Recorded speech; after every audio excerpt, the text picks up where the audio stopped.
আজকে যারা তোমাকে বাঁচানোর জন্য তোমার হাতটা টেনে ঢোকাতে চেয়েছিল সে তো তোমার ভালো চেয়েছিল তো, হ্যাঁ?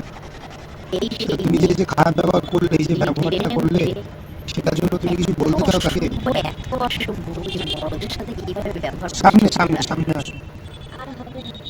হ্যাঁ? তুমি এটা হেসে বলছো কেন?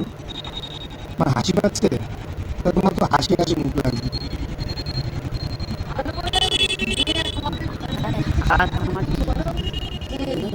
দাঁড়ানো, ওকে বলতে দাও না, যখন বলতে পারে আমি চড় মারবো।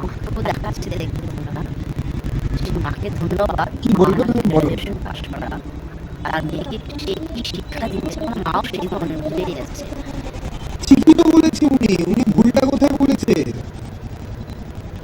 উনি ভুলটা তোমাকে কোথায় বলেছে? উনি তো তোমার, তুমি তো তাদের সন্তান সম, তুমি একটা 9 বছরের 8 বছরের বাচ্চা, তুমি রেলিং ধরে দাঁড়িয়ে রয়েছো। প্রাঞ্জলের বয়স 6 বছর, প্রাঞ্জল ভাইয়ের বয়স 6 বছর, তার থেকে তোমার মাত্র 2 বছর বেশি। সেই মেয়ের আচরণটা তোমরা একবার প্রথমত তো তোমার মার ভুল, এটা কোনো অস্বীকার করার কোনো জায়গা নেই।